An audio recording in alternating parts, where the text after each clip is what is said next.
Madam Speaker. Today is World Ranger Day, Madam Speaker. And here in the Territory, we have rangers working right across our regions, including places like Berry Springs, Coburg Peninsula, Wataka National Park and Jadbara National Park. And of course, we have Silkwood right next to Litchfield National Park. And I'm sure our rangers are checking it out, so very exciting news. Madam Speaker, recently I had the chance to meet... I said I'm leaving this here for the Chief Minister. Taking it out. You can't, it's not your desk. It's against the standing orders. Can't take that. You're going to throw it in the bin. I'm leaving it there for the Chief Minister. I will, thank you. Return to your seat, please. It's highly disorderly. Point of order, Madam Speaker. Another member can't touch the property of another member's. You don't have permission to remove that. Member for Gwadja, you do not give instructions in this chamber. That's my job. Take your seat, all of you. It's the end of a tough 3 days. I don't think people are behaving or thinking clearly at this point, including myself. So let's maintain some decorum for the next hour until we can conclude tonight's proceedings. Attorney General, continue with your adjournment speech. You will be heard in silence. Thank you, Madam Speaker. And it is a really good topic I'm talking about, so hopefully I can change the tone for this last part of the evening.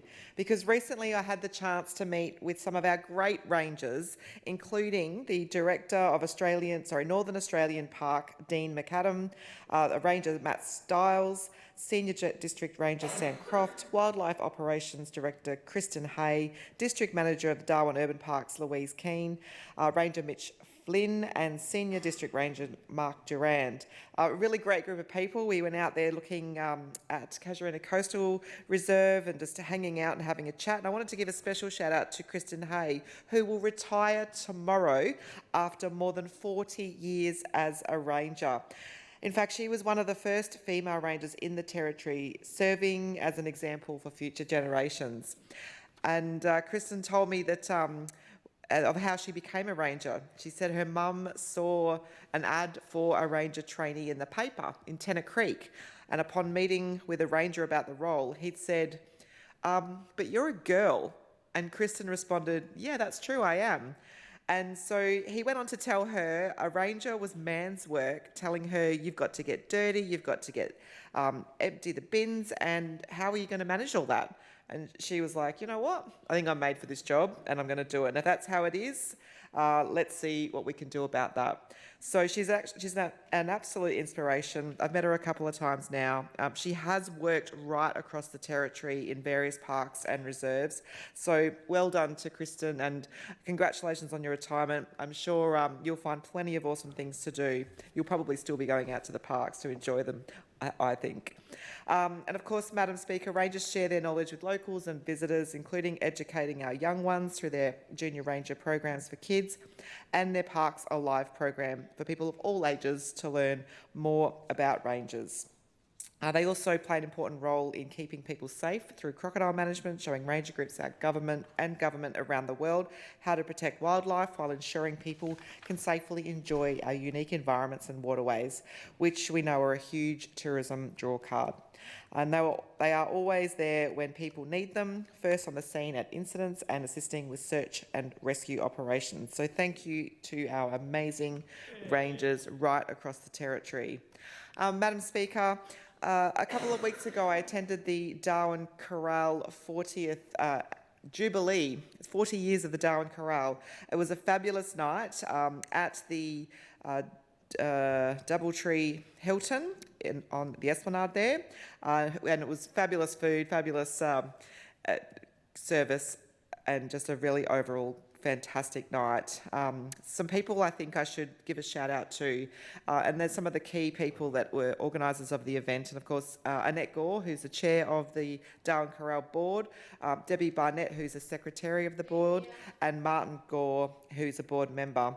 And I might add that it was Debbie Barnett of Enchanted Moments who decorated the room, and it was absolutely stunning. It was such a glow with chandeliers everywhere, and oh yes, She did do the Leader of the Opposition's wedding. I remember her telling me about that a few years ago. But she just did such a fabulous. Her and Alan, the room was spectacular. So well done to her. Not to mention all the other jobs she has on the board there. There's other members, of course, of the board: Kylie Banner, the treasurer; Kate Bedard, the performance manager; Paolo Fabris; Christian Kundig; Aruna Saran Natin. A lot of hard work there. The evening itself was fantastic. We had a special surprise performance by the people of the Chorale. I don't think others in the room knew they were doing that. They were supposed to be taking the night off to have the dinner, but they entertained us, and it was quite entertaining to just see them just jump. They were all sitting down at tables, and then all of a sudden they were all just walking towards the dance floor singing, and I was like, what the hell's happening in here? It was so fabulous. Yeah, that's what it is. Yeah, fantastic.